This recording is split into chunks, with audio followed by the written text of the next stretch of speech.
যখন দুবাই শহরে প্রথম আসছি, সাতোয়া আসছিলাম। তো সাতোয়ায় 10-12 দিন ছিলাম, এরকম নাকি আরো কম কইতে পারি না, এতটা খেয়াল নেই। তারপরে আমাকে আজমানে রেখে আসছিল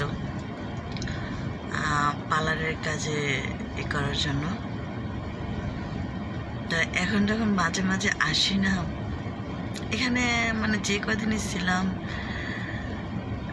কি বলবো, অনেকটা ভালো লাগছিল, অনেকটা ভালো ছিল। এখানে অনেকের সাথে পরিচয় হয়েছিল। তো এখানে এমন একটা জিনিস আমি রাখা গেছি যে বলার বাইরে। আসলে ভুল করছিলাম, এখান থেকে যাওয়াটাই আমার সবচেয়ে বড় ভুল ছিল, কিন্তু করার কিছু ছিল না। আমি যখন আসছি তখন আমার কাজও, মানে কোন কাজ আমি করবো সেটা মানে ভাবতে পাইতেছিলাম না।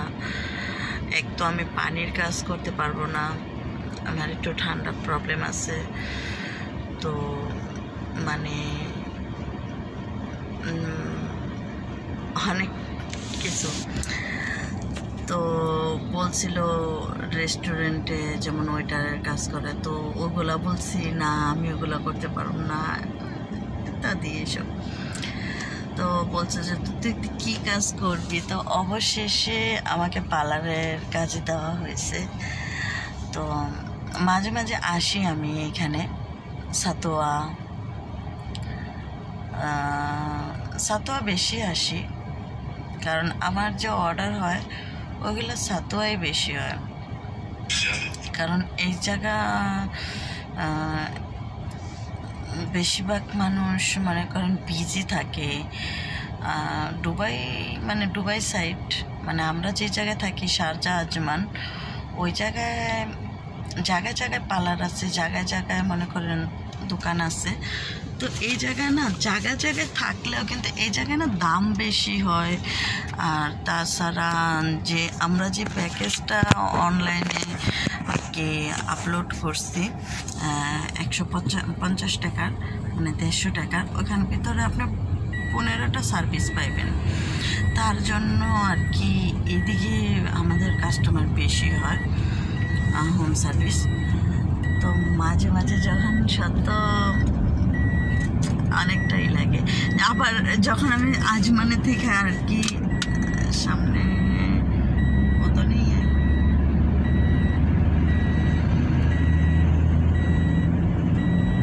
হ্যাঁ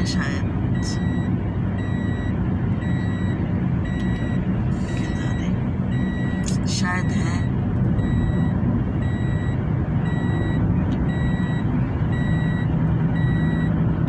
है ना? नहीं है, हैं।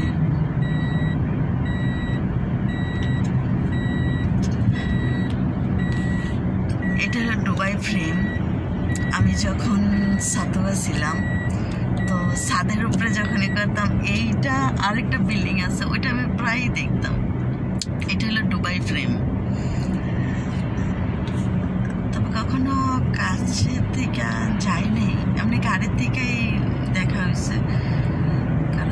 अच्छा इधर नहीं है ना, इस साइड पे, अल्लाह करे इस साइड पे नहीं है, इस साइड पे है।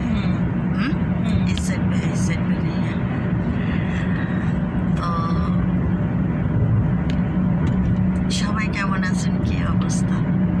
আমি আলহামদুলিল্লাহ অনেকটা ভালো আছি। আজকে আমাদের 2টা অর্ডার ছিল।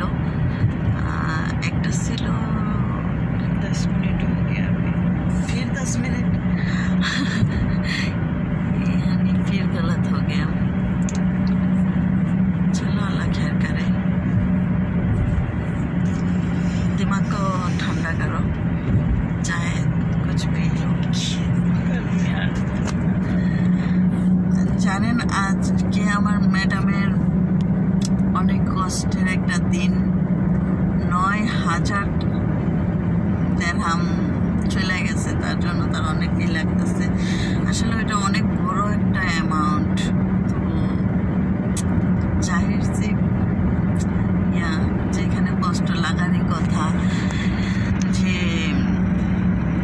আসলে উনি 2টা মেশিন নিয়েছে, যে টাকা কার্ড মেশিন হয় না, 2টা কার্ড মেশিন নিয়েছে অনেক আগে। কারণ এই জন্য নিয়েছিল, উনি জায়গায় জায়গায় শপই করে। তো ওই এই দুবাই সাইডের যেগুলো আছে না, ওইগুলো তারা কার্ড পেমেন্ট করে বেশিরভাগ, ক্যাশ বেশি একটা রাখে না। এখানে সব কার্ডেই বেশি করে।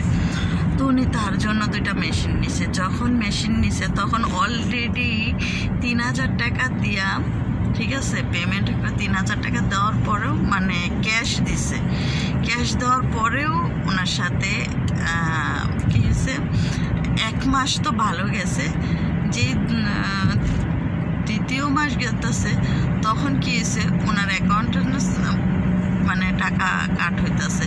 তো উনি বারবার দেখতেছে করতেছে যে কি ব্যাপার, আমার বড় বড় অ্যামাউন্ট ওইগুলো কোথায় চলে গেতেছে, আমি এতই করতেছি, ওইগুলো অ্যামাউন্ট কোথায়। তো নেটওয়ার্ক কোম্পানিতে ফোন দিছে, তো ওরা বলতেছে মেশিনের টাকা কাটছি। তো উনি বলতেছে মেশিনের টাকা কাটছে, আমি অলরেডি পে করে দিছি, আমি তো টাকা দিয়ে দিছি, তো কেন মেশিনের টাকা কাটবে। তো বলতেছে আপনি যাকে দিচ্ছেন উনি তো এখানে ই করে নাই, অ্যাপ্লাই করে নেই আপনার জন্য, আমরা ওইটা তো পাইনি। তো ওনার সাথে তখন এক জালিয়াতি হয়েছে। তো যাই হোক, উনি কোনো ই করে নাই। এখন দ্বিতীয়বার তো ওই ধোঁকা খাইছে, তৃতীয়বার ওই সেমই রিপিট ওনার সাথে হইতেছে। উনি কাজে মানে আমরা যে কাজ করতেছি, অ্যামাউন্ট আসতেছে, ওই কার্ড পেমেন্ট হইতেছে, তো উনি আইডিয়া যে ওনার ব্যাংকে টাকা আছে। তাই এখন যখন চেক করতেছে তখন দেখে টাকা নাই। তো বলতেছে কি হয়েছে, টাকা কোথায় হয়ে গেছে। এখন ওনারা বলে সেই মেশিনের জন্য আবারও টাকা কাটতেছে। তো একটা মেশিনের তো এত টাকা আর কি না, 9000 টাকা আয় করা গেছে। তো ওনার আজকে মানে কোনো মাথায় কাজ করতেছে না।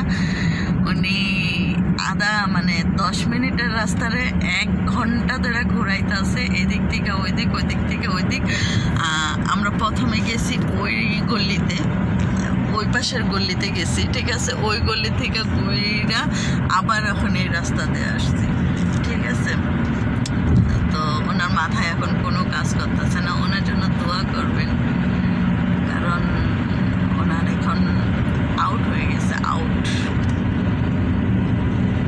আসলে হওয়ার কথা, এটা তো ছোটোখাটো অ্যামাউন্ট না, যে ছোটোখাটো অ্যামাউন্ট যে তার জন্য আর কি চলো ছাইড়া দিলাম, কোনো কিছু হবে না।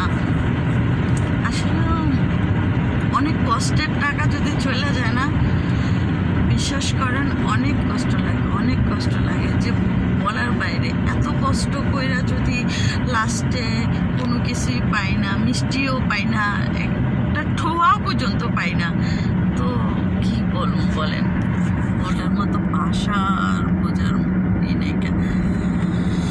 যাই হোক, দেখা যাক। উনি ওনার ভাইয়ের সাথে কথা বলতেছে, ওনার কাজিন যে নেটওয়ার্ক কোম্পানিতে কাজ করে তাদের সাথে কথা বলবে।